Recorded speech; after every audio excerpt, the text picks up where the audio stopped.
In my long career of giving out political information that people cannot find anywhere else, indeed, in my long career as a political analyst, I have had one very special edge. An edge that has given me a huge advantage over other political analysts. And it stems from the fact that I'm the son of a police officer, a deceased former police officer, and a senior police officer at that, because police constables and junior officers are a whole different ballgame. Now, as a result of being the son of a cop, there's a lot of information I've gained access to. No, let me actually put that in a different way. As a result of being the son of a cop, there are a lot of things I've learned, a lot of ways people operate, that other people would ordinarily not come across. A perfect example for the purposes of this video is being able to acknowledge those who operate behind the shadows. While we all pay very close attention to what politicians say and hang on to their every word, there are those behind the scenes who make the real decisions. There are those behind the scenes who make the moves which are game changers in any political life, and indeed in any government. Now, what makes it even more interesting is the fact that sometimes it is very, very hard to prove to anybody that these people actually exist. Many times on this channel, I say something and people just write it off. They say, Kshs, sasa, you've lost it. This can't be. It can't happen. This cannot be true. Kshs, you've made this up. But lo and behold, after a very short period of time, what I've said pans out, proves to be correct. And as is the norm, I'm very careful about revealing where I get my information, or how I came about that information, or how I came about making that particular conclusion. Well, my secret is very simple. I am very much aware of the people operating behind the shadows. And most of the time, my focus is on those people operating behind the shadows. Now, don't get me wrong. I'm not saying these people operate behind the shadows. Tell me everything. I'm not saying that I meet in some secret cafe with these people operating behind the shadows and they spill all the beans. No way, nothing like that. However, by closely studying the background of these people operating behind the scenes and what they have done in the past and their immediate history, and then observing what is happening on the political scene, sooner or later, somebody drops a hint that helps me put it all together. Now, the perfect example is a name that was dropped by Yala legislator Simon Bogwa when he was talking about the people who are ganging up to finish DP William Ruto. And he said these people are deep in the Uhuru Kenyatta administration. Now, out of the names he dropped, if you can remember, people like Kshs, who's the PS internal, are names which Kenyans are aware of. Those are names which are in the public domain. But he dropped one name that most Kenyans had no inkling, had no idea who or what that person is all about. To many, the name may not have meant anything. But to me, it was a vital clue to put a lot of things together, to make a lot of sense out of things which had been a mystery before to me, and indeed to many Kenyans. What name am I talking about? I'm talking about the name Nancy Gitau. Now, who is Nancy Gitau? Now, one of the most fascinating things about this character is that Nancy Gitau, and this is in the public domain, was a close advisor to the Mwai Kibaki administration. She was an advisor, together with another man called Stanley Murage. Now, here's a fascinating bit. When Mwai Kibaki handed over power to Uhuru Kenyatta, Stanley Murage vanished. He went out of the scene. Yeah? He was no longer operating as an advisor to the president. However, Nancy Gitau remained. It was almost as if Nancy Gitau was part of the furniture at State House. Yeah, because when one president leaves, the building remains, the furniture remains, and Nancy Gitau remains.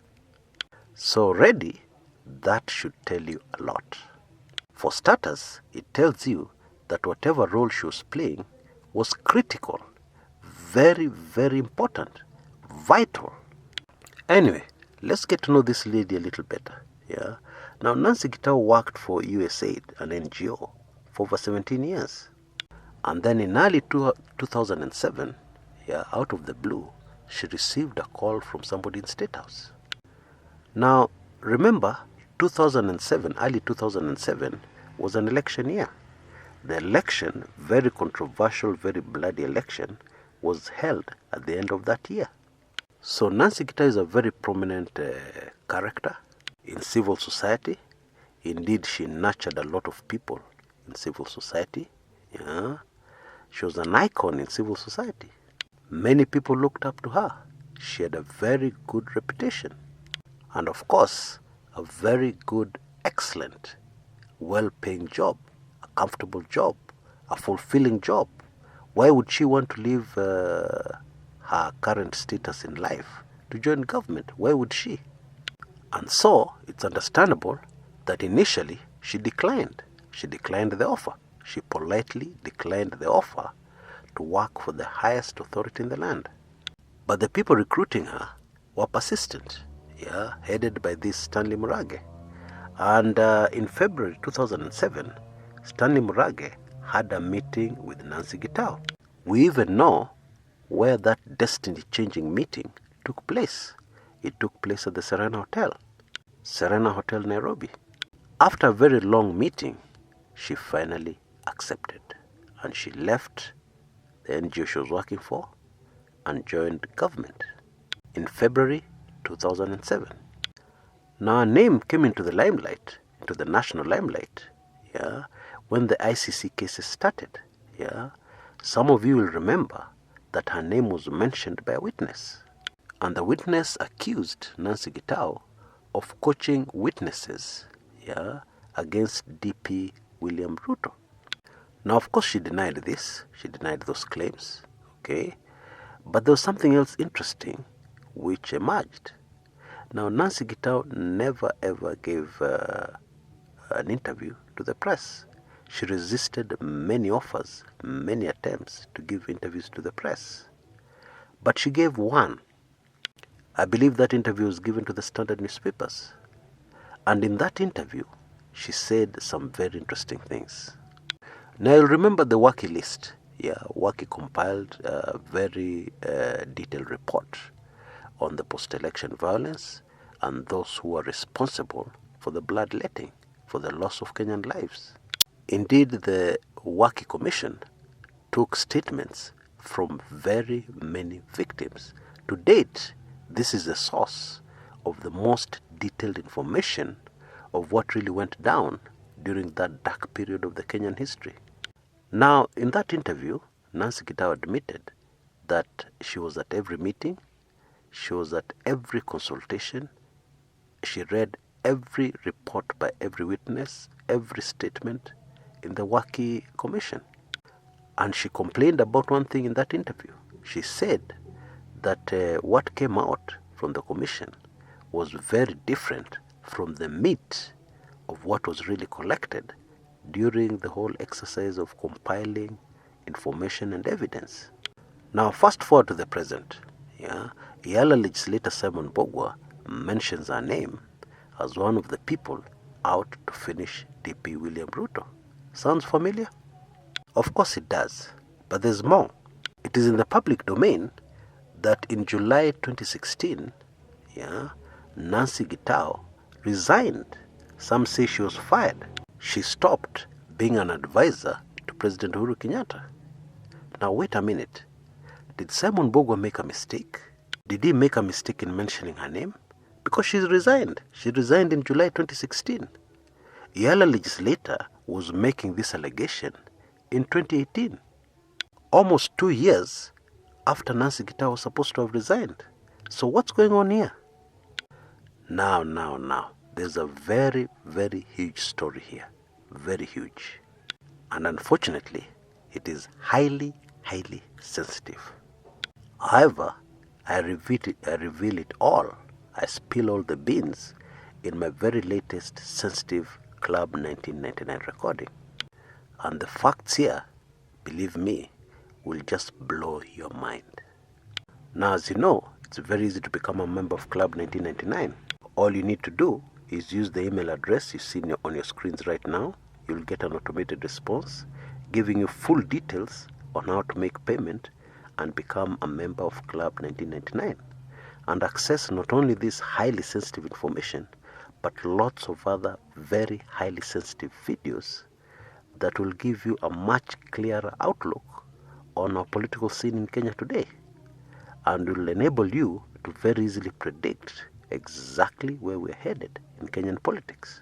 I can assure you Club 1999 members are always ahead, and there's also a very lively conversation which normally goes on within the club.